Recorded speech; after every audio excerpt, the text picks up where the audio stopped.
Assalamu alaikum, mane Tatu Gobro. Us paranch social science man's geography. The chapter 9. The atmas paranch is saval short answer type questions as be which to cash short type answer any सवाल तो तमें जवाब सट रही है jet रही ना कि which to cash name the second highest peak in Karakoram range. Karakoram means the highest peak show temuk now kus kasho. The answer is K2 Manos ya Manos God Vina Austin. Question to be name the main river of the Kashmir Valley. Using main yani asli dariya Kashmir Valley honcho temuk nav kyacho sucho Jahlim.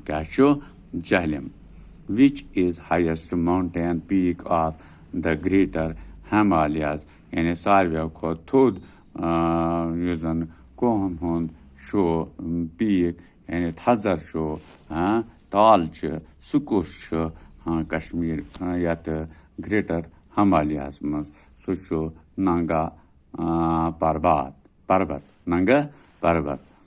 Patsu question bya what are the important passes that connecting valley with Ladakh and Gurez? Dapa some kum zupash yimzan Ralavansh at valley with yani using Kashmir Valley sh at Ralavansh tom kasetin Ladakh so Gurez search suchu Zujila and Razdan Pass. Question to back name a famous cave situated in the Greater Himalayas range. Dapa using Mashur cave Gorge Gofsh situated in Greater Himalayas range. So using Greater Himalayas Atman Kush so Mashur Tarin Gof using Eman at using yet Greater Himalayas man's such Amarnath. Catch Amarnath you'll yatra karne such what is the main river of Ladakh region? The using Ladakh region to atmoskusho main river. Totropigri such river Indus. Casho river Indus. Totropigri which is the coldest place of Ladakh?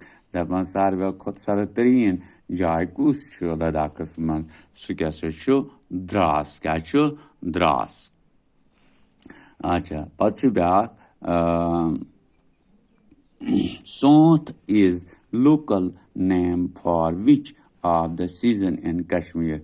The one uses Sont when I show Yikus Kim season of now show Kashmir as months. That will be great.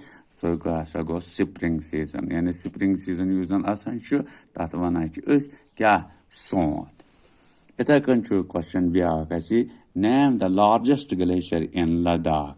The one using glacier Ladakh as much Saiva called board the Muknav Gachu Siacho. So the Muknava Socho Siachan Gacho Siachan. Which is the hottest month of Jammu and Kashmir. The Jammu Kashmir is most kush sariva called the yani garam tarian ret.